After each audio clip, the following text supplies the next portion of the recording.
5, 4, 3, 2, 1.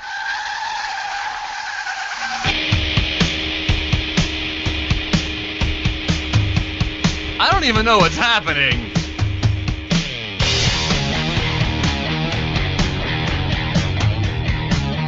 Put it in sport mode, and you're gonna fly. Just exactly how awesome was it? The mighty Nissan GT-R.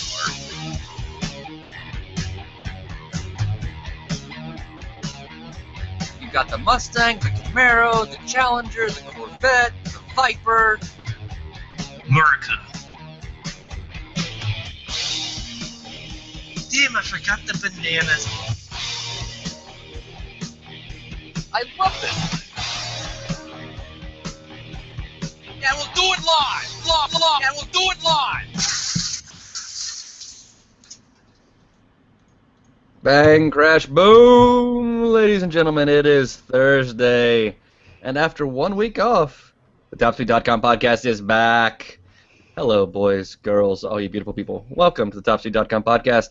TopSpeed.com is your internet home for all the crazy, cool, and amazing things that are automotive-based. If it has a wheel, motor, moves, goes vroom, we like it. Mm-hmm. Joining me today is Mr. Justin Coupler. Hi, Justin. How are you? I'm doing okay. I feel like I've been off for about ever. My God, I was on vacation, then everyone's gone, and took 2 weeks off for me, I think. It's been 100 weeks off, it seems. Yeah. Also joining us, who was here last week, unlike Justin, is Mr. Mark McNabb. Hi, Mark. How's it going, guys? Yeah, well, I feel the same way. Like we didn't do the podcast last week, and I took one vacation day this week, and it's just been a whirlwind, and I'm ready to get back to normalcy. And we're a lot of vacation time because I was on vacation last week, and so it's yeah. I'm disappointed. I'm disappointed in you, Christian. You were like 10 miles from me, and you didn't come say hi. I was not 10 miles from you. He split you and I. He went right between us and just kept on going. Right. I take the turnpike, which means I'm like an hour from each of you. Holy crap! Dude, what do you like? Spend like $1,000 getting from Miami to Jacksonville? No, it's only like $18 because I have a Sun Pass. Okay. You know, the man doesn't even live in Florida yet. He has a Sun Pass. I don't even have that. I go to Florida every single year, sometimes twice. And the quickest way there is down the turnpike. I know that there's an exit every 5 miles, or a service station every 5 miles. They're always well lit. The bathrooms are always clean. They're always open. Gas is quick and easy to get, and the food's cheap. So I can make quick stops and just blister on down. Fair enough. Plus, not that I would ever condone the act of speeding, because that is against the law. It does traditionally seem like there is far less law enforcement on the turnpike than there is on I-95 or I-75. Yeah, I'll say yeah, that's right. They're never on the turnpike. Like, you know what? You're paying, just go.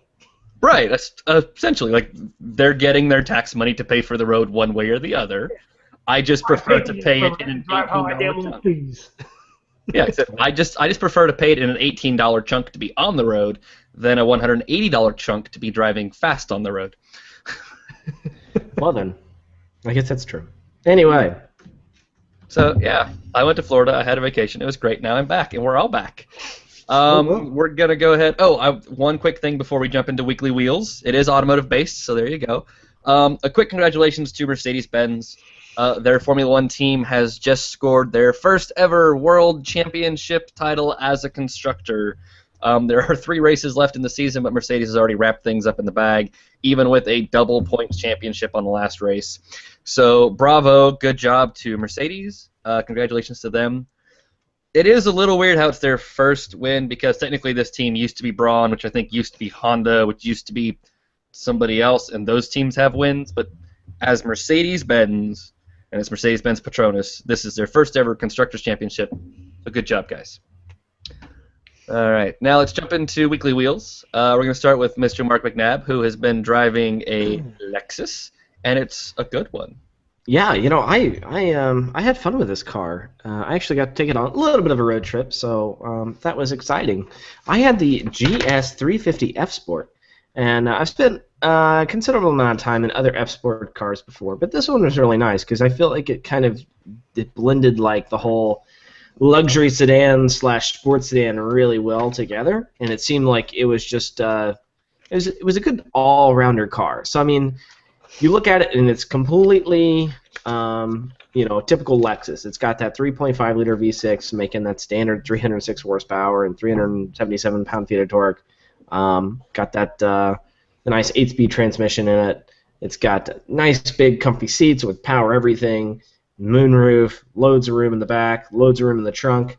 It drives really nice. It's got that really familiar steering wheel. So I mean, it's you jump in the car, at least for me, and it's like being home again. It just feels very very comfortable, nice and easy to manipulate all the Lexus Inform navigation stuff, so stuff like that. But yeah, I mean it did everything really well except for get awesome gas mileage. It got decent. The sticker puts it at 19 city, 29 highway, and I was getting like 24. So. Did you do mostly highway driving with it, or? Really, it was kind of mixed. I guess overall, in the scheme of the mileage, it would have been mixed pretty well. But most of it, except for 2 days of it, was all city kind of highway. So then again, I was mostly in normal or in sport or sport plus mode versus the eco mode, which that would have been the way to get the 29 mpg highway. So see, I hate that I shouldn't have to be in an eco mode to meet those sticker numbers. And it's like when I had the GS hybrid, that sucker never left Sport Plus ever, just ever. And I still got great mileage out of it. Yeah. Well, I mean, this thing is and I said this in a review too. It's a really competent highway cruiser. Like just in normal mode, everything in drive, everything's standard the way it's supposed to be. It just feels right on the highway. It's not susceptible to like highway crowning. The steering doesn't pull any direction like that when you hit big bumps. The tires don't exhibit a whole lot of road noise. Wind noise is almost non-existent, so it feels really planted, really solid, really expensive feeling sedan. But at the same time, like I said, you click it over into sport mode, and it does go down the road a little bit better. Now, it doesn't change anything like with the drive line. All it changes is steering, throttle, shifting, and your mental faculties. Like, oh, I'm going faster. So, right. Well, and then the Sport Plus does adjust the suspension. A little bit, yeah. So I mean, like it just, the suspension definitely gets stiffer. Yeah. So, it's a fun sedan to throw around, and it's a 5 Series competitor, so it's kind of big, and that's exciting. So, yeah, I mean, this thing is expensive too. It's $57,000. So. Oof. Now here's a question. I always have to ask this question. I ask myself because I do a lot of Acura reviews. How does it feel? Very much Toyota E, because so many Acuras feel so Acura-like, or so Honda-like. You're driving a Honda product. Do you feel like you're driving a Toyota, or does it actually feel premium? It feels on par with every other Lexus product I've been in. So Toyota's on par here, and Lexus is on par here. Some of the parts are similar, like let's say the cruise control buttons. The stalks, the way they feel, like on the steering wheel with light and wiper control. But, I mean, otherwise, they're really two different levels. So, I mean, the GS is on par with every other thing that I've had, like, the RX hybrid, the IS, the ISC. So, I mean, yeah, it feels like that, but it doesn't feel bottom Toyota-ish. So I would add to that, too. I think the GS is the first Lexus that I've been in recently that didn't feel like a Toyota at all, mostly because it's on that rear-wheel drive platform. Yes, and that's special. Yeah, that makes a big difference, especially, again, like out where I live. When you are to get to the nearest highway, I've got 18 miles of back roads. It's like you can tell a huge difference between this big, large, lumpy front-wheel drive sedan that's a Toyota underneath versus this bespoke Lexus rear-wheel drive chassis that everything just feels a little bit better. And Mark hit it right on the money. Like when you're driving down the highway, it feels expensive. The ES, little one that's like the Camry Avalon, it does not feel that way. It just feels like a Toyota with extra bits in it. The GS feels like money. Yeah, Very and I have to say my two favorite products so far have to be the GS and more. I think even more so with the IS. I really like the IS, and it does not in the slightest bit feel Toyota. But like Christian said, you get in the ES, and it's like, I paid extra money for what? This little Lexus badge, and that's it. That's really all it is. I did not like the ES, but I mean the GS and the IS, beautiful sedans, and See, they're both rear-wheel drive. I've not been in the IS yet, but yeah. Like that's one of the machines I want to drive, is because again it's not based on a Toyota. It's like That Lexus is spent Lexus. money to make it its own thing, Yeah, and I've seen that when Lexus does that, it gets good, yeah. and so I want to drive the goodness. Also, Cyprian says hi a few minutes ago. Hi. All right. Yeah. I also got to drive something kind of sporty and rear-wheel drive. Kind But it of. was the best thing ever! I had the keys, and I'm so upset with a lot of things based on my vacation. Because they usually come get the cars on Tuesday. We get them for 1 week, and so I went on vacation on Wednesday. But they had some sort of issues with scheduling, and so they didn't come pick the car up until late Thursday night. So I could have had 2 more days with this car. You suck. I know.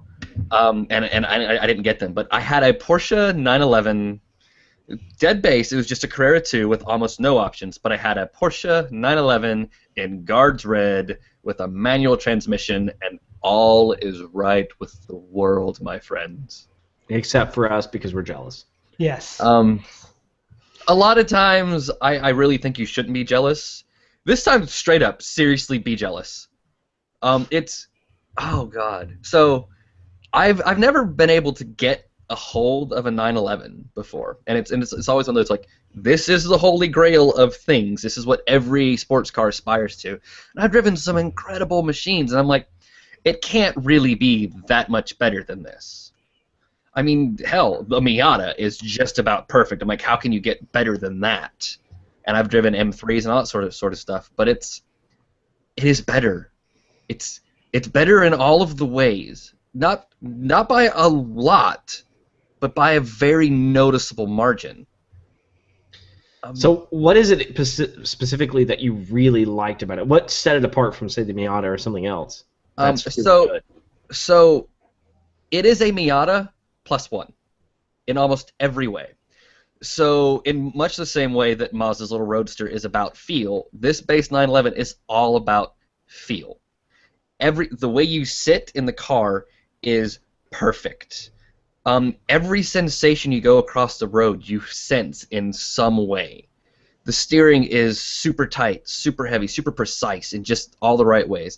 There wasn't a lot of feeling through it. Like some of my old cars, like my old Porsche 944 that I have, like you can just hold on to the steering wheel and it vibrates ever so slightly depending on the road surface you're on, and you can sort of tell what's going on with the wheels.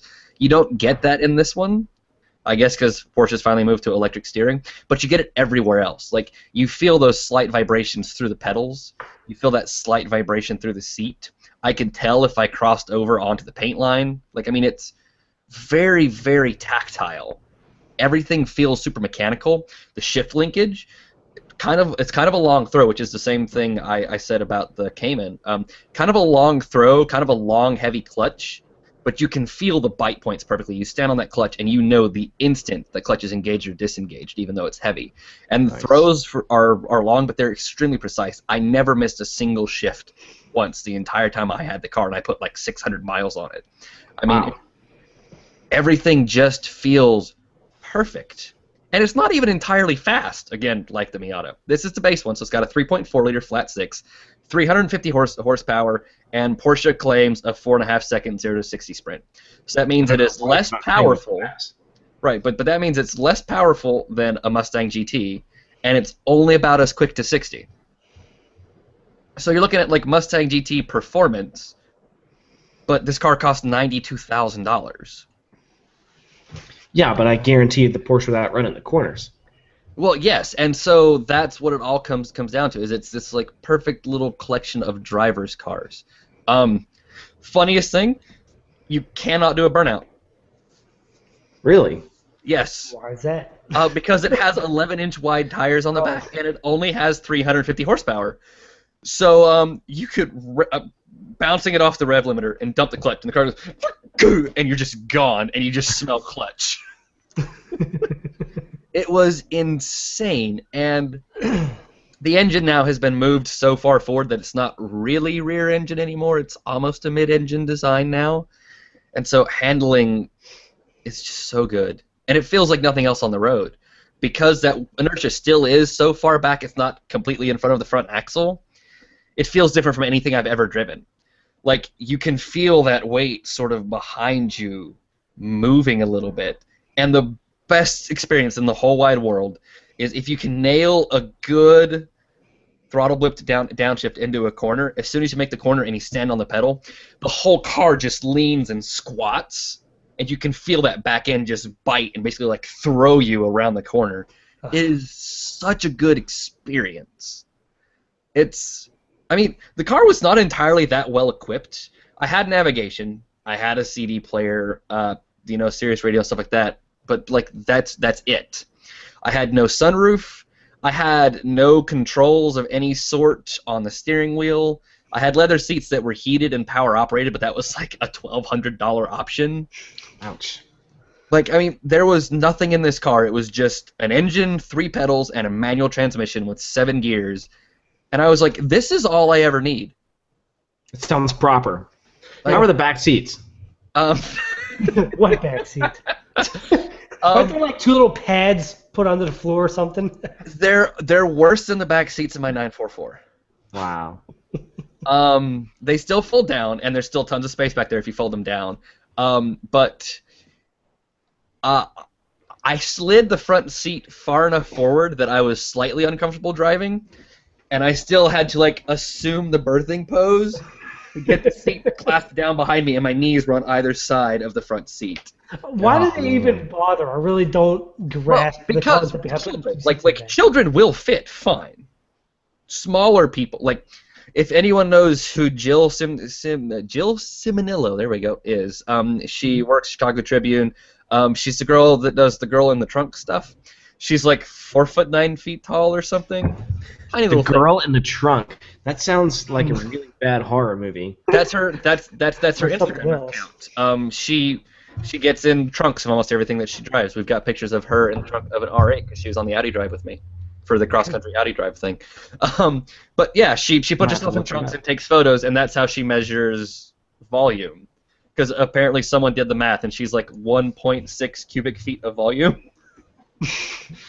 Or 2.6 cubic feet of volume, something like that. And so it's like this trunk will hold 3 Ciminillos. Wow. She's turned herself into a measurement. But it's like she could fit back there. If you had like a small 12-year-old, like they will fit back there. Full-size adults won't. Yeah, well, don't Google girl in trunk because that's not what you. You might get a little knock on the door with the boys in blue for that one. Go to Instagram, and I think it's the girl in the trunk. Oh, okay. Or girl in the trunk. Maybe I'll just have to trust you on that one. Or just Google Jill Ciminillo. That'll Mark is now clearing his search history. I don't mind that.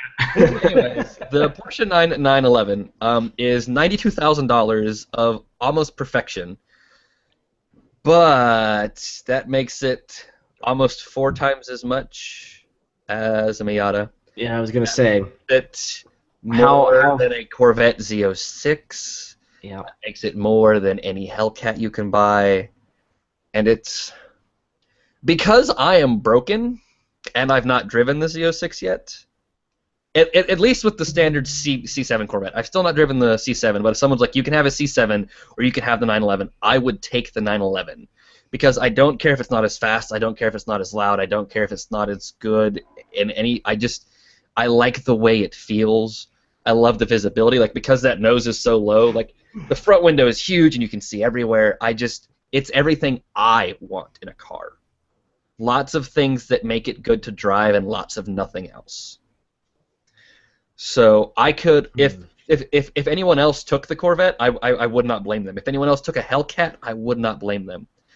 If those keys were sitting in front of me, I would walk away with that 911 key every single time. here's a different way to approach that. If you had $92,000, would you buy the Z06 or would you buy the 911? I would go find a slightly used 911 and buy two. One for me. No, you have two options. Someone gives you $92,000, says you can buy this Z06 and keep the leftover, or you can just spend it all on a brand new 911 Carrera 2. Well, the leftover is only 10 grand on a Z06, so I would. That's tires. Take the 9. Yeah, that's tires. That's a set of tires. I would hands down. Like I said, I would take the 911. Like I said, hell, I would buy two. I would get one for me and one for the wife. I am seriously in love with this car. It's just everything I want in a machine. It's been like, so here's another way I think about it. If it's just a Miata but better, and the Miata is the answer to everything, then the 911 is the better answer to everything. Like that's how I feel about it. Is it's just the better answer to everything. Yeah, I guess at that point you're kind of paying for the engineering and all that goodness, and not just the features and speed and all that stuff. So right, and the back seats fold down, and I can put stuff back there, and the front is huge. I mean, I could fit a couple of small roller bags in the front of it. I mean, like, if I needed to, so when I went camping this weekend in the Keys, I did take my dogs. If I didn't take my dogs and I didn't take a big cooler to just have a big cooler, I could have packed everything I needed to go camping for the whole week that I was in the Keys in this car. I don't know who goes camping in the 911. I do want to add that in at the end. Fuel economy is terrible. What is it? The sticker says 28. Yeah, right. But what my one other option besides the heated seats and the sport steering wheel is sport exhaust with the little get louder button.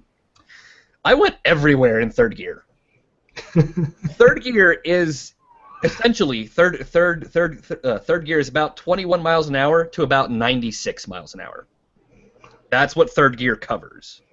I was just always in third gear, just everywhere. Just bwah, bwah, and I would just floor it when I got on the highway.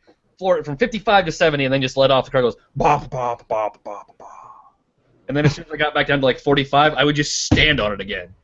Like, I would go entire stretches. Like, oh, I need to go 25 miles into town. Bwah, bwah, bwah, bwah. So what you're telling us is you are not a good barometer for this thing's fuel economy. You're not a good gauge for it. I am throwing that out there. That it may have been the way I drove it, but I only got like... Maybe.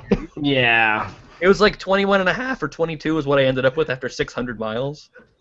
I also spent a lot of my own money putting gas in this thing. Yeah, I would say. Yeah, but it's really good, guys. Yeah, I definitely have to get a little seat time in some 911. I've always wanted, never got. I've ridden in the old ones, but never had a chance. I never really believed that it could be like this thing that you have to do. It really is. It's not miles better than anything you'll ever drive. But if you appreciate what it is, it's this much better than anything else you'll ever drive, and that's good enough.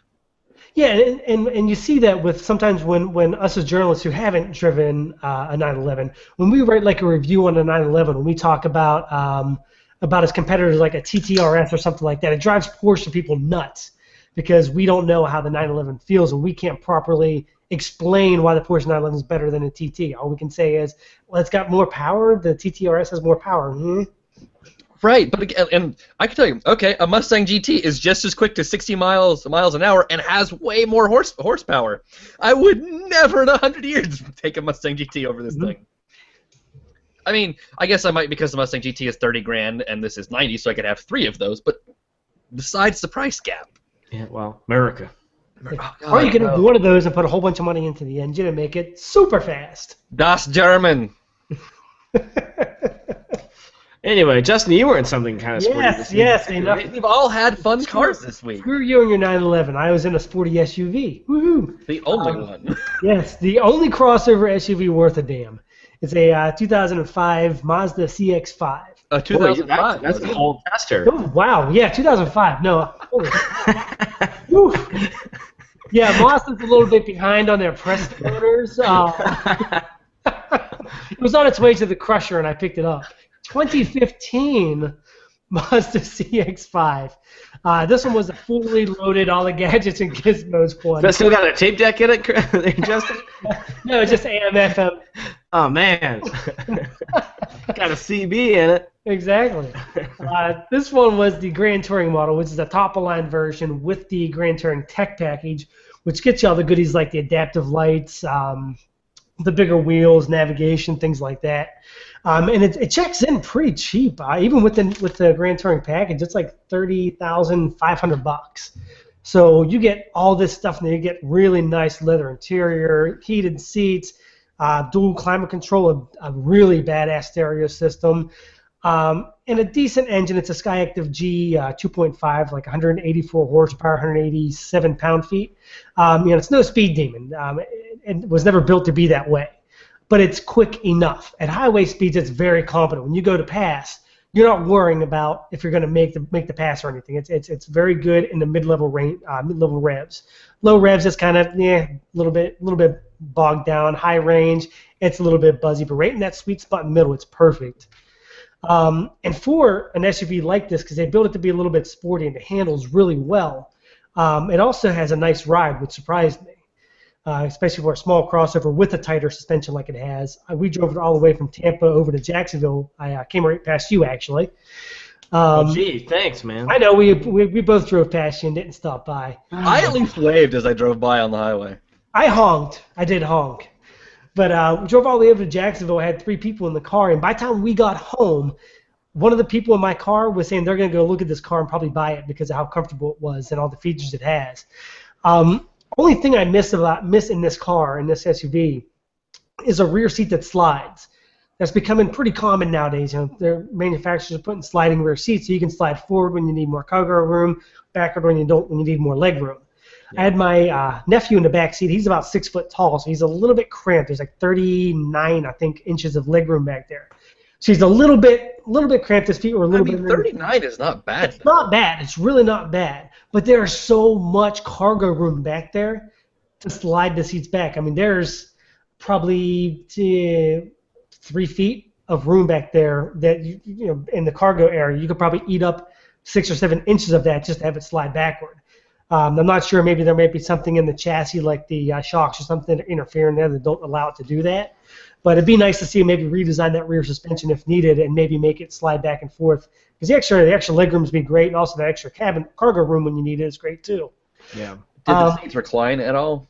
No, the rear seats didn't recline. So like I'm okay with a seat not having a slide function if the legroom is decent, but recline is so good, especially because like if you're tall. Okay, you may not have that legroom, or you may be a little bit iffy about the headroom, but if you can lean back just a little bit to sort of space yourself out from that seat and relieve some of the headroom issues, like that's all you really need, and it makes the ride so much more comfortable. Yeah, it really does. I'm sure they're going to get to that because this thing has so many features, and it's such a comfortable SUV, and it's a good seller for them. So I'm figuring they have to at some point, make things like that, like the reclining rear seat and sliding rear seat, and add a couple other goodies here and there. Other thing I didn't really care for is the transmission didn't have a sport mode. It just had basic old, automatic, and you could actually manually shift it, but it wasn't any kind of sport mode. It was just tap to shift. And also the weird thing, I actually screwed up several times doing this. The manual shifter is backward instead of forward being upshift and backward being downshift. It's backward is upshift and forward is downshift. So it really threw me through a loop for about the first couple miles I drove it with that with manual mode engaged. It was a little bit strange driving down the road. Yeah, I'm trying to think about how that goes, because like in my head that sort of makes sense. Like if you're trying to speed up to pull back on the shift. Yeah, but it's backward from every other one I've ever messed with. Yeah. It's very strange. I don't know why they did that. It doesn't have the awful Porsche buttons. Yeah, I did not like those. Well, no. So I don't know if so Porsche's buttons are they this way in the Panamera? I don't remember. So Panamera used to be both of them are up and down. Yeah, they were the one that I had. The Panamera, you push forward for up and pull back for down, and they're both the same. Right. Yeah. So there's buttons on both sides, but instead of a paddle, they're buttons, and you push them either one in to go up a gear, and you pull them to come down a gear. That is just idiotic. Yeah, no, that's the worst.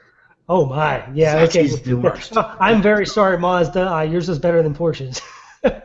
But overall, man, It should be sold with 3 pedals. you and your 3-pedal thing. The 911's amazing. You shut up about my manual transmission. But overall, man, I mean, for 30 grand, it's a great SUV. If you're on the cusp of maybe an X1 and you can't quite afford it, this one is a really good option. It misses some things like the ride quality and handling of a BMW, but if you just can't quite swing that payment, it's a great option. I mean, 5 stars across the board in safety, except for rollover, it gets 4 stars. So the fuel economy is great, 32 miles per gallon highway, 27 combined. The only issue about fuel economy, and this is true with most cars, but not as dramatic as it is in the CX-5, from 65 miles an hour to 75 miles an hour, your fuel economy drops like a rock. It drops from 32 miles per gallon, you'll watch the gauge, goes from 32 down to 22 when you hit about 65, 70. The whole way across the state of Florida is 70, 75 miles an hour. So I was pulling 22, 23 miles per gallon the entire way across the state. But I still ended up the week with the CX-5 at 29.2. So really nailed it in terms of fuel economy. And I drove mostly combined. So That is one thing I love about my stupid little Golf. I booked it when I got to Florida, so I drove straight. I left at like 10 in the morning. We got there at like 1 a.m. 46.1 showing on the clock. that's incredible. Sticker says 42, and I arrived with 46.1 on the clock. That's diesel for you, though. That stupid car is so good. All right, let's go ahead and move on to some news because we've been doing this for half an hour now. Yes. We got a lot of news, too. We do have a lot of news. I'm going to cover all the stuff that I wanted to cover really quick because I think it's all really quick. So ZR1, the Zora ZR1, we've talked about it. Mid-engine Corvette, probably coming, probably 700 horsepower. We have created some renders of what we think it'll look like. The big magazines have done some weird renders that you've probably seen on other pieces, and they all look weird, and they all look wonky, and they're all overly stylized. We didn't do that. We tried to make one that actually looks like something GM would actually build. So if you want to check that out, go to our site, look at the Zora ZR1 piece. Our render is beautiful. We've got a great front shot, a great back shot, and then we have a cool little sketch of the side, really nice stylized sketch. Looks like $1 million. Some of the design cues come from their mid-engine Le Mans racers, so there's some idea on what the actual sizing is going to be and the spacing and stuff. So give that a look. I also want to talk about 911 GT3 RS. We have video of a pair of basically undisguised GT3 RS cars that were spotted near Atlanta. Somebody, thank you for taking the video, but seriously, don't ever do videos like this. Do them like this. Yes, but here's one issue. Some phones, mine does this. If you start the record function in the portrait mode, then flip it to landscape, it doesn't change. Right, because you already started recording. Yeah. But some phones will change automatically for you. So probably what the guy did in the rushing, Porsche, and took the camera and it didn't work right. Well, no, so I have an iPhone and it does that. If I hit record portrait and then I flip it sideways, it still gives me a portrait video, but when I watch it on my computer, it's a portrait video sideways. Yeah. So, but yeah, we spotted those. They've got manufacturer's plates on them. They have a massive wing. They've got the scaffolding in the back again, just like the old GT3 RS did. Center lock wheel nuts, but they have big vents in front of the rear wheels, so people are thinking that maybe they're going to throw a turbo on this thing. We don't know. But that video is on the site. You can check that out. And then we also have spy shots of the Aston Martin, the new 2015 or 16 Aston Martin Vantage bombing around the Nürburgring. Mm-hmm. Once again, not a lot of details. They're figuring this is pumping power to the ground with the new 4-liter V8 that Aston Martin is getting in their cooperation with AMG. Yep. So expect like a 500 to 525 horsepower Aston Martin Vantage to arrive soon with turbocharged V8. And that's about all we know because this is our first set of spy shots from this. Keep in mind that I think those spy shots are actually just a test mule, so the look of the body, don't expect it to... They're not going to change much, but it's going to look a little bit different than what it does in that picture, I think. Right. This is real early stuff, but I just wanted to go ahead and this is cool because Aston Martins are cool, and so I wanted to let you guys know that's on the site if you want to check that out as well. But now let's move to Mark, who spends a lot of time doing Toyota stuff. Yes. Yeah, it seems like that's my niche nowadays. Yeah, I just got back from Ponte Vedra Beach, which is like swanky Jacksonville area, driving 3 cars of Toyota, and they're all Breaking things. yes, they're very practical Oh. cars. Sorry about that. Apparently my house is falling apart. Got big earthquakes in Tampa nowadays, huh? I guess so. So anyway, where was I at? Yeah, You went 3 to a cars. fancy schwanky place. Three cars from Toyota. So I got to drive the Camry, the Yaris, and the Swagger Wagon, which is the Sienna. Swag. And God, I hate that word. I You know, hate that. I love that commercial. I think it's the funniest thing since I don't know, Robin Williams or something. But you know, all three vehicles were really good. All 3 felt very Toyota-ish. All of the mechanics and everything like that were very familiar. I really like the new Camrys. It's the SXS, I think, trim level, and it's like the sportier, sporterized version. So it's got like this fake Alcantara stuff on the door panels, some stuff on the seats. It's got like 18-inch rims, some lower profile tires, which they're not really low profile, but they're lower. Got a little different grille on it and stuff like that. So I mean, it looks pretty good. The most important thing: does it feel grounded to the ground? It is grounded to the ground. Oh, I hate that commercial. No. It feels like really grounded to the ground. Sorry, Mark. I hate to derail. Continue, please. No. Toyota commercials are the best, right? Yeah. So anyway, yeah. I mean, I like the Camry a lot. I got to drive the hybrid version as well, which just typical Toyota. Like, you know, the hybrid version drives just like you would suspect. Gets really good mileage. In the short loop that I got to do, I didn't really test that because it was like a 5-mile loop or whatever like that. So I didn't spend that much time on the hybrid, but I got to spend a decent amount of time in the sportier Camry version. You know, I really like the Yaris, and that's surprising for me to say because it's such a small, dinky little car. But they've done a lot of work on the NHV level, so it's got a lot more sound deadening, a lot more insulation, so it doesn't have that big tin can feel that it used to. And it looks really cool. You can actually get a manual transmission in it. Yeah. And you know, you can lay the back seats down and get a little more room. So I mean, yeah, it's a pretty cool little spunky car. I mean, if I was looking for a cheap way to get into a car for $16,000, a Yaris is a great way to do it. And the Sienna, I like that too. Didn't really have any complaints about that one, but you know, it is a minivan. But for some people, a minivan works the best, and you know, if you have kids and all that stuff, then that's If what you have need. any kids, a minivan works the best. Period. Not for some people. It works the best. Just because you didn't buy one doesn't mean it's not the best. Well, I'm not going to go out and buy a new car right now, anyway. But the only real not complaint, like you, Mark, but just like people watching. Just Yes. because you bought some stupid crossover because I can't have a minivan. Well, your life is more terrible than it could have been because you bought the wrong damn car. all right, well, Rob Baldus knows about that. So anyway, the one major complaint I had about that car was it's got to be the rear entertainment option. So it's got, instead of 2 massive screens, it's got, or 2 small screens, it's got 1 massive one. So it literally, it's like this, you know, big landscape screen. And if you're watching one movie, it's fine because it only shows like a, you know, like a 12-inch picture here in the center. But if you can actually watch 2 and have 2 movies side by side in the picture. I didn't try it, but oh my gosh, like ADD, like my eyes would go cross, and I don't know how people would be able to watch one movie and listen to headphones and concentrate on one movie when another one is going on right beside it. If I was a kid, that would, my mind would blow up and my eyes would fall out of my head.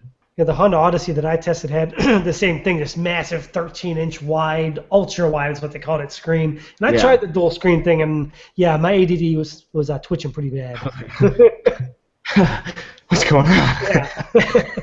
When I was this way, when I was somewhere over this general direction. I could not imagine watching a movie on that. And for a kid, it's just retarded. Anyway, of course, it's a minivan, so it's got tons of storage everywhere. This thing really had a pretty decent little engine in it. It's got the 3.5, but it had some decent horsepower. It would actually get the van up and moving pretty good. So I liked it. I would buy it if I had 2 or 3 other kids and needed a place to put them. So, short, condensed, Reader's Digest version. Kids need a place to put them. Wow, what a child person. Look, kids, I only have a 1-bedroom apartment. Go live in the van. Do what you got to do. Oh God. I think at that point a condom is what you need to do.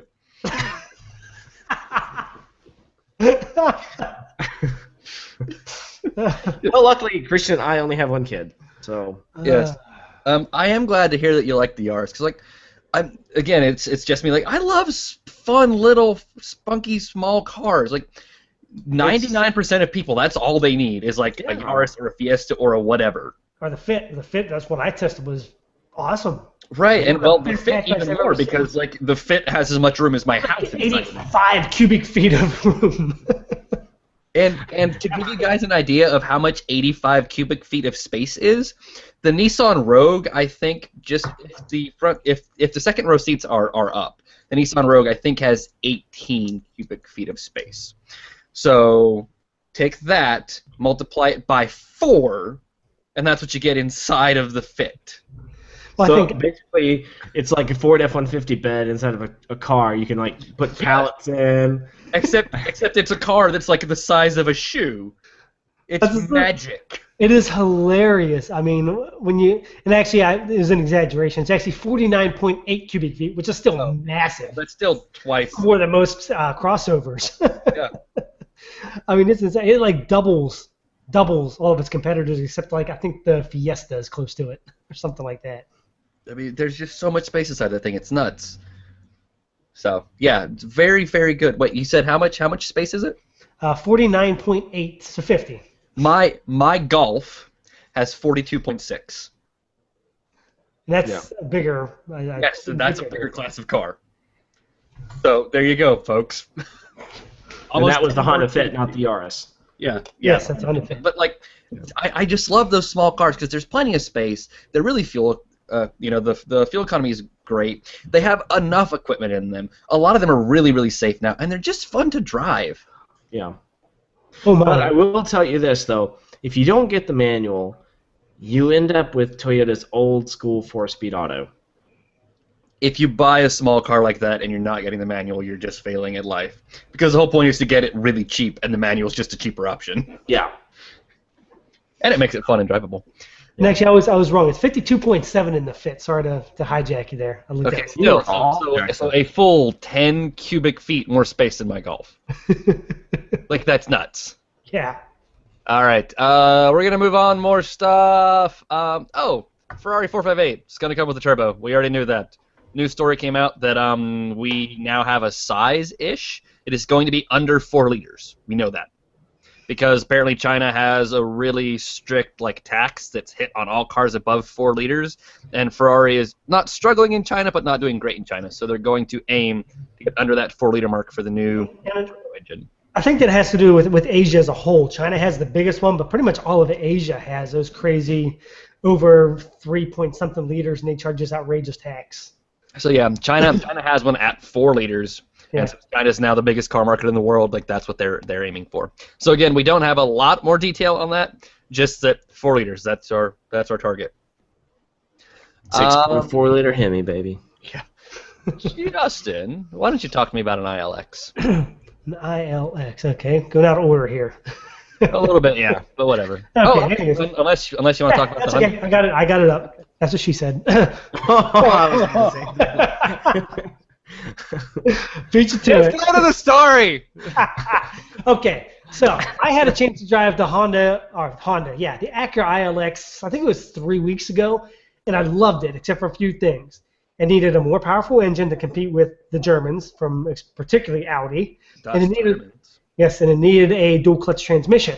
Well, lo and behold, a few weeks later, Acura comes out with a press release saying the ILX for 2016 is going to have a new design, which we all know is going to basically be a downsized TLX, and also a more potent drivetrain, which they've already been testing the Earth Dreams turbocharged engine in an ILX. Several people have caught that, so I'm pretty certain that's what's happening here. I hate that engine name too. It's such a silly name, but it's such an awesome engine also. Earth Dreams. Yeah, it's so silly, but at least Sky Active is kind of cool. Right. But My name is Flower Child, and I drive an Earth Dreams Honda. yeah, just picture like a Except big Flower Child would not have an Acura ILX. She would have the Civic Element. Mitsubishi MIEV or whatever. Yeah. Ugliest car ever. But don't look for this to have like the 280-ish horsepower that the Earth Dreams engine has. They're probably going to detune this down to about the 250 range, just enough to keep it competitive and a little bit above the Audi. The name's escaping. I think it's the A5, if not mistaken.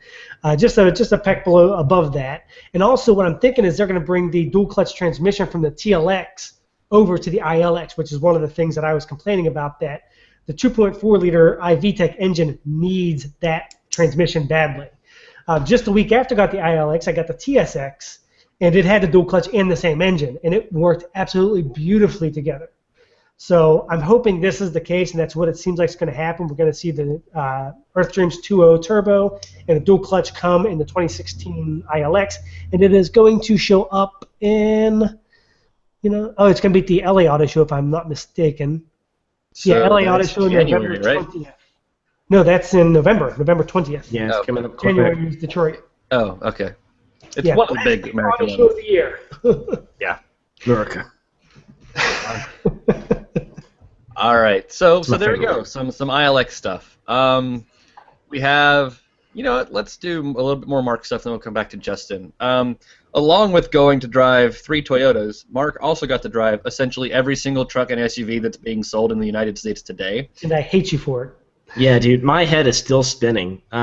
It was 2 days of driving. There were literally 75 competitors there, and we had 60 journalists fighting for keys. And it was just hop in a car, drive it for 10 minutes, get out of the car, get in another car, drive it for 10 minutes, repeat. And it was nuts. But this was for the Texas Auto Writers Association Truck of Texas, or the Texas Rodeo, whatever they call it. And TAWA, which I'm a member of, this is my first truck rodeo I got to go to. So it was really exciting. And, of course, I drove most everything there. There were a couple things that I didn't get to drive, like a couple repeats. Like they had like the Ford F-250 King Ranch and then the F-250 Lariat. I'm not going to drive both of those. I'm spend time something else. So drove one, and that was it. But anyway, long story short, the F-150 is crowned the king, or the truck of Texas, and there were a laundry list of other vehicles that won too, because I had, I think, 18 categories that we judged on. So like compact crossover, midsize, full-size crossover, compact full-size SUV, midsize, full-size, compact luxury. I mean, it was just, read the article, you can see how long it is. But really, everybody took home something that was, kind of a good prize. So like, Ford got the F-150. They also got the best truck lineup. Chevy obviously won the midsize truck category because Toyota and Nissan suck it up in that category. Off-road. Well, don't suck it up. Their trucks are just 4,700 years old. Yeah, I mean the Foreigner is a great truck for 2000. Right. Jeep Wrangler won the off-road utility vehicle, which obviously it would. Heavy-duty pickup was the Ram 2500. Off-road pickup, another win from Ram. That was the Power Wagon. Power Wagon. Oh, America! Like that's on my radar. That's my next truck that I'm going to do an article on here, and just probably tomorrow. But holy crap! Out of all the vehicles there that I drove, this is my favorite one for one reason. Well, multiple. It was so smooth off-road. I've never driven a Raptor, but this is how I imagine a Raptor would be. Like some of the rocks and like the harder, it was flat, but it was very, very rough. And you could kind of get speed, but if you got too much speed, the vehicle would just kind of go crazy. The Power Wagon was not like that at all. It just drove, and it felt like a road. I mean, just rocks that were like this big around and stuff like that. It just drove right over it. And of course, with that massive Hemi, it sounds great. It doesn't drive any bigger than like the other Ram 2500 trucks. So, doesn't feel small, but it's not gargantuan either. It's got that 12,000-pound winch in the front, unlocking sway bar, locking axles. It doesn't get much more America than that. So. But so you had a good time and you drove a lot of things. I drove a lot of things. And I had Did some you good get to barbecue. drive a CX-5? They did not actually have one there. Really? Yeah, I'm surprised Yeah. they didn't bring one there. That's what I was looking for whenever I looked at your know. list of winners. I was shocked you weren't there. No, on the article I have a list of every single vehicle there, whether it was a repeat or not, just so you can see how many vehicles are there. And no, they did not have it. One of the vehicles that I was a little disappointed in, and it was a winner, which I didn't vote for. It was the Lincoln MKC, and that was a little crossover. It looks good on the outside, but I was really disappointed with the interior fit and finish. It does not match. It's cheap Lincoln. It's cheap Lincoln. Yeah, it does not match the. So it's a sales cheap, pitch. expensive, cheap car. Yeah. Yeah. It just, and like the PRA&D buttons are on the side by the steering wheel. It doesn't flow together. Also, I was really impressed with the Jeep Grand Cherokee Eco Diesel. It's a great vehicle all the way around, and it gets really good gas mileage too. Yeah, So. I think that might be our next car. Really? Yeah, get one. Well, because I figure in 2 years or so there'll be a fair number of them coming back on lease and just hitting the used lots and stuff. We're probably going to pick up just a slightly used Cherokee Eco Diesel. Yeah. So. Well, and I also got to drive the little Cherokee, not the Grand Cherokee, the Cherokee, the new one that looks like Darth Vader. Funky face. The Trailhawk version. That was kind of fun, but the suspension was very rough, and it's a very spunky, sporty vehicle. So, whatever. All right, we're running a little tight on time, so we're gonna let Justin hit some Hyundai news, and then we're gonna move on a bit. That sound good to you guys? Sounds like a winner to me. Let's do it. All right, Justin, talk to me about some potential sports cariness from the. Okay. Well, apparently there are some reports from Autocar. They spoke to a Hyundai Motor Europe executive who made mention of Hyundai having some room in its lineup for a sports car. That there's a market for a sports car, but they're not sure if they're going to build one yet. So essentially what they're saying is there's a chance, but it may not happen. So it's kind of on the fence, but what we're thinking if they do make it is probably something based on, not the same as, but based on the really wild-styled Passo Cordo we saw back in Geneva, that wild-looking half-pint-sized P1 that we saw so many years ago. Yeah. It's not going to look like it, but I'm sure they're going to take some design cues from it, like the air intakes, the things like that. The wild, like boat tail rear end, of course, won't make it in production. But they're just going to take little styling cues from it here and there. The most important thing is what's going to power this car. It's probably going to be the 1.6-liter turbo engine we see in the Veloster Turbo, but the assumption will be is they're going to take from the concept the twin-turbo version of this engine, which in the concept I believe was, 270 horsepower. Cool. But you probably won't see 270 out of it because that's going to kind of encroach on the 245 or 250. Yeah, that's going to come up to the Genesis Coupe, the V6 model, because the 4-cylinder coupe is gone, I think, as of next year. Yeah, it is. So that's going to kind of infringe on the V6 coupes. They're going to tone that down to like 240, somewhere in that range. And if they do make this thing, it's going to be one hell of a sports car. It's going to be super light. We're talking maybe even a Mazda Miata competitor. Of course, it probably won't be a convertible, but there's so many cars that aren't convertibles that are kind of alternatives to the Miata, like the Scion FRS and things like that. So we're going to see something similar to the MX-5, but the coupe model, and it's just going to be a stunning car if Hyundai can actually do it. And it's going to be super cheap and really give the MX-5 and the FRS a competitor that they're going to have to look over their shoulders at, because if we know Hyundai, they're going to undercut everybody by about $2,000 to $5,000 like they always do. So yeah, could be good if it happens. Yeah, could be. Now this executive is outgoing. He's on his way heading over to Nissan, so he could just be stoking the fires on his way out. We really don't know. I'm gonna start a mess before I leave. Yeah. Hey guys, I just told him we're gonna have a sports car. Good luck with that one. All right. That's funny. Okay, let's go ahead and move on to our questions and answers. Again, ladies and gentlemen, thank you very, very much for sending us your questions. You can always leave those in the bottom of the piece in the comments below. That's where we get almost all of our questions from, but you can also find us on Twitter to leave us questions. The podcast account is at TopSpeed Podcast. You can also email us, podcast@topspeed.com. So our first question is from Jason. Jason, two S's. Guys, you think Ford will eventually drop a diesel engine in the F-150, or are they waiting to see how the Ram EcoDiesel does?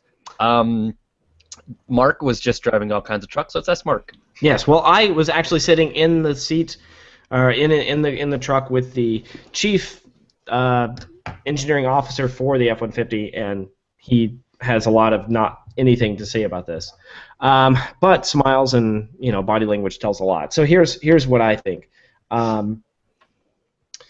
They are waiting to see what the EcoDiesel does.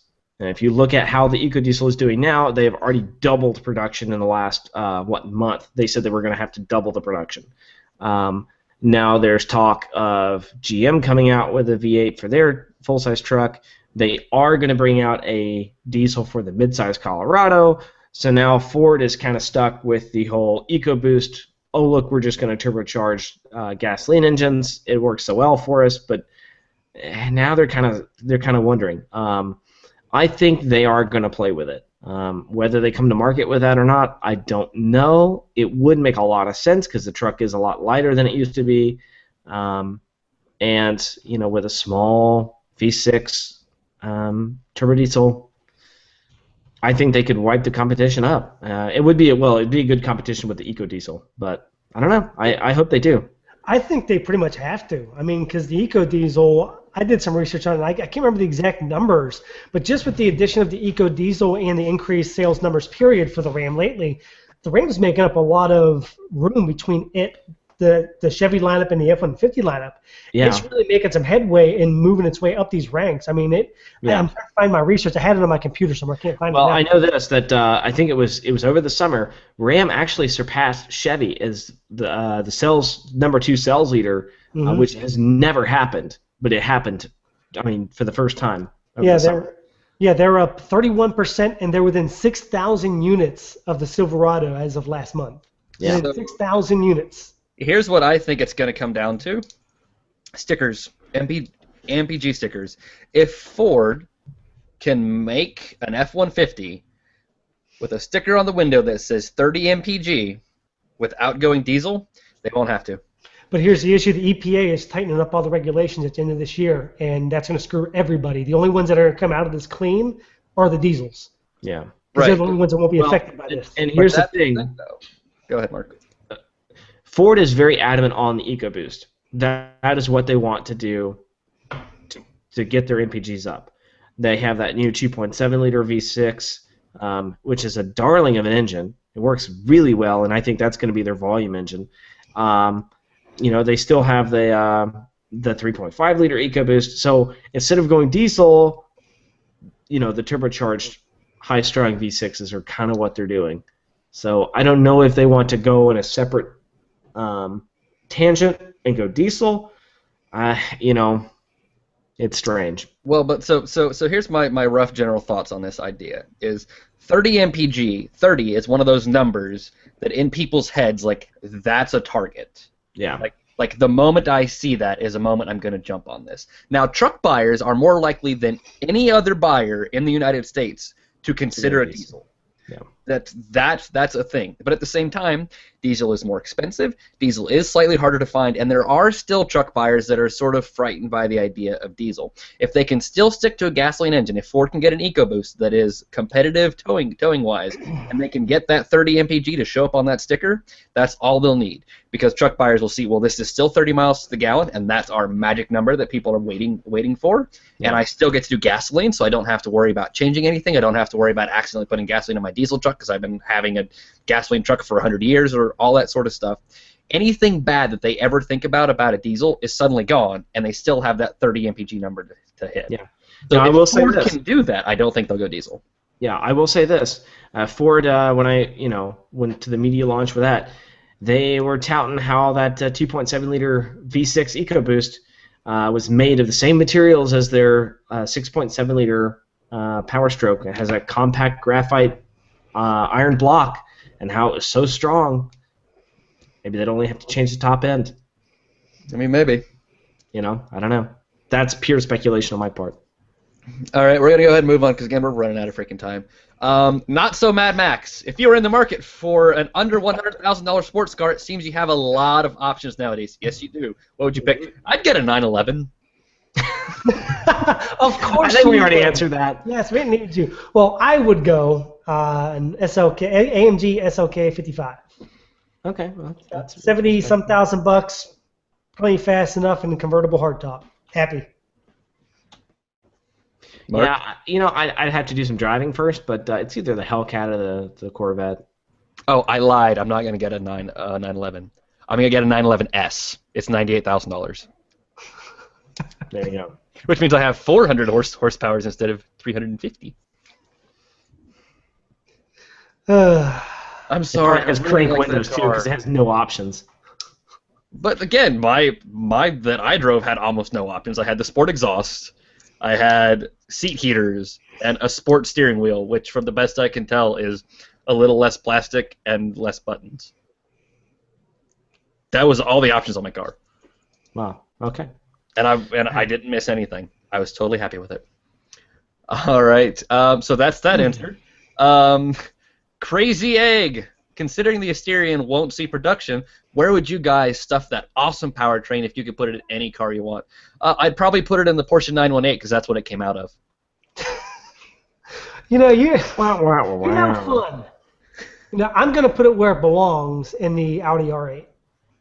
That's where a it belongs. clever one. Yeah. I do have to say it would be sweet as hell to have a Golf R with that drivetrain. It'd have to be all-wheel drive, dude. Well, the Golf R is, but instead of 350 horsepower like the Golf R has now, it would be, or instead of 300 that the Golf R has now, it'd be 900. Yeah. Perfect. Could you imagine a four-wheel burnout? With smoke. You can click your finger fast enough on a stopwatch to get to your 60 time. Oh, that'd be fantastic. I would take it to Africa and cure malaria. I would just do a huge burnout and smoke out the entire country and chase off every mosquito ever. You can come to my house and do that too. What? Yeah, come down here in Florida and do that. We need it. Yeah, I had some fairly bad issues with mosquitoes in the Keys. So yeah, Mark, what would you put it in? Oh, dude, I don't know. The R8 is a great answer. That really is. I like that a lot. Yeah, and I'm okay with it being in a Lamborghini, just not a comfortable high-speed cruising Lamborghini. Because no, comfortable high-speed cruiser is not Lamborghini. Ah, my hair's on fire! Is Lamborghini. Audi does high-speed comfortable cruiser. Yeah. Which is awesome. The R8. All right. Last question from Sway says, "Nice episode. Thanks. Did you get to play Drive Club? Did you get to play Drive Club yet, Christian? Would love to hear your thoughts on the game and how it does compared to Horizon 2. I don't have a PlayStation 4, so no, I didn't get to. That was easy. Well, I would love to tell you. From what I've read on reviews, it's really, really terrible because the servers are still broken, so you can't actually play any of the online stuff that's supposed to make it so special. So, finally, let's end the show with our own Drive Burn. This week we have, from Paul Green, 3 super sedans for own Drive Burn. He says nothing special. The SRT Charger Hellcat, the Mercedes Brabus Rocket, and the Aston Martin Rapide. Price difference between the Hellcat and the rest is outrageous. So this week we're going to try and do something slightly different for own Drive Burn. We're going to try and guess what each other's going to say. And I'm going to start by guessing what Mark is going to say. I believe Mark is going to own the Hellcat because Merca. I believe he is going to drive the Brabus Rocket because 900 pound-feet of torque. And just because the Aston Martin is the least interesting of them, I think that's the one that he would burn. Am I correct? Yeah, that's clever. I kind of want to drive the Aston Martin because, like James Bond and stuff. But yeah, I can't argue with 900 pound-feet of torque. So yeah, I guess you got me. So all right, Mark, what do you think Justin's gonna pick? All right. Well, Justin is going to own and drive every day of the week the Brabus Rocket because it's ridiculous. He is going to burn the Aston Martin, and he's going to drive the Hellcat once. So close. So close. I want to own the Charger Hellcat. Only because having worked in shops all my life, I know what Mercedes are like, and I don't want to touch that Brabus after it gets 70,000 miles and grenades into 1,000 pieces. But I do want to drive it once and beat the living hell out of it. So drive that one time because, like you said, 900 foot-pounds of torque, 720 horsepower. Yeah. And the Aston Martin Rapide, yeah, just the least interesting. I just, no. Aston, especially a Ford or Aston, just doesn't do it for me. So, okay, Christian. This one's fairly simple, I think. You are absolutely obsessed with Aston Martin, so you're going to own that and drive it every single day of your life. The Brabus, these two. You're going to say the Charger Hellcat is too fast and doesn't handle well enough, so you're going to burn Too that. much horsepower. Yeah, too much power. It doesn't handle. See, but both of them have a lot of power. But the Charger Hellcat is the big lead sled that goes in a straight line really, really fast. So he's going to burn that, I think, and drive the Brabus Rocket once. You are incorrect, sir. Okay. I am going to burn the Brabus because I don't like tuner cars. I think the Brabus looks kind of ugly, and yeah, it's fast, but I've driven fast cars, whatever. It's 8 years old or 10 years old, and it's just a tuned Mercedes. I would drive the Hellcat because, yeah, seriously, a 707 horsepower sedan, most powerful sedan in the world, fastest sedan in the world. But it doesn't have a manual transmission. I know, but neither does the Brabus Rocket. Yes, it does. Does the Rocket have a manual? No, the Charger does. No, the Charger doesn't. The Hellcat No, the does. Challenger. No, the Challenger has a manual. The Charger never will, never has, never will have a manual transmission. Yeah, the Charger is the automatic one. Dodge has made that crystal clear. They will never put a manual in the Charger. Yeah, well, that sucks. Yes, Yeah. it does suck. But so I would burn the Brabus, I would drive the Charger. And you can say everything you want to about my love affair with things that are sexy and beautiful like Aston Martins, but if that Aston Martin drives anywhere near as good as a Porsche Panamera does, like if it's half as good as a Panamera, it's worth owning and driving every single day. Okay, well you can go ahead and drive. You said the Brabus Rocket is what, 9 years old?